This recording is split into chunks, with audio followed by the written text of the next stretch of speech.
রাজনৈতিক আদর্শে বেশ অমিল, ধর্মীয় আকিদা এবং তরিকায় পার্থক্য অনেক।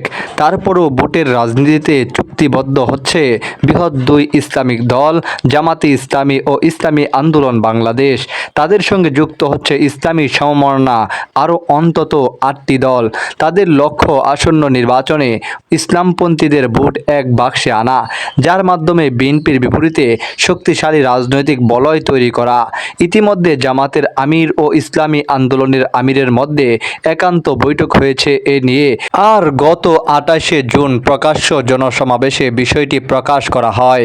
ওই দিন রাজধানীর সোহরাওয়ার্দী উদ্যানের বিশাল সমাবেশে জামাত ও ইসলামী আন্দোলনের প্রথম সারির একাধিক নেতা আগামীতে ইসলামপন্থীদের রাষ্ট্রীয় ক্ষমতায় যাওয়ার কথাও বলতে শোনা যায়। ওই সভায় ইসলামী আন্দোলনের নাইবে আমির সৈয়দ মোহাম্মদ ফয়জুল করিম বলেন, যদি কেউ মুনাফিকি না করে তবে আগামীতে ক্ষমতায় যাবে ইসলামী শক্তি।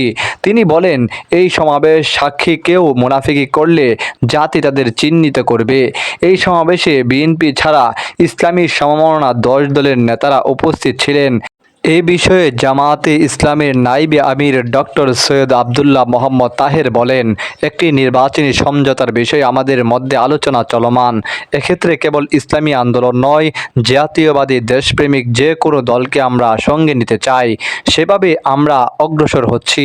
অপরদিকে ইসলামী আন্দোলনের সহকারী মহাসচিব মাওলানা আহমদ আব্দুল কাইয়ুম বলেন, পীর সাহেব চরমোনাইয়ের সঙ্গে আমিরে জামাতের আনুষ্ঠানিক একাধিকবার আলোচনা হয়েছে। নির্বাচন নিয়ে এলে একটা সমঝোতা চুক্তি হতে পারে। তবে এবার আমরা কেবল ইসলামী দল নয়, সমমনা অন্য দলগুলোকেও সমঝোতার আওতায় আনতে চাই। প্রসঙ্গত, ইসলামপন্থীদের ভোট এক বাক্সে আনার লক্ষ্যে প্রথম প্রচেষ্টা শুরু করেন চরমোনাই পীর ও ইসলামী আন্দোলনের আমির সৈয়দ মোহাম্মদ রেজাউল করিম। গত এপ্রিলে তার এই উদ্যোগে যুক্ত হয় আরও 4টি নিবন্ধিত ইসলামিক দল। দলগুলো হলো বাংলাদেশ খেলাফত মজলিস, জমিয়তে উলামায়ে ইসলাম, নেজামে ইসলাম পার্টি ও খেলাফত মজলিস।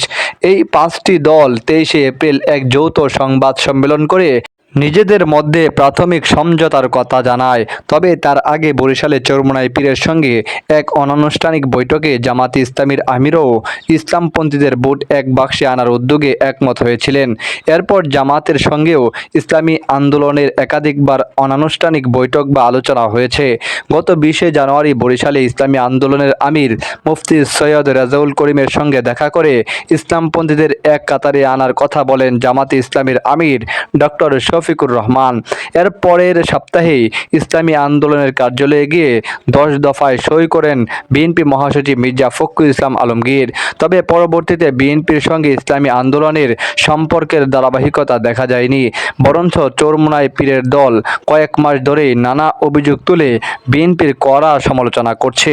অন্যদিকে জামাতের আমির এবং চরমোনাই পীরের ঘনিষ্ঠজনরা যোগাযোগ রক্ষা করে চলেছেন, দফায় দফায় বৈঠক করছেন। সূত্র মতে আগামী নির্বাচনে ইসলামী দলগুলোর পক্ষ থেকে অভিন্ন একক প্রার্থী দেওয়ার পক্ষে একমত হয়েছে জামাতে ইসলামী সহ অন্তত 10টি দল। 28শে জুনের সমাবেশে জোরালোভাবে এই ঘোষণাও দেওয়া হয়েছে।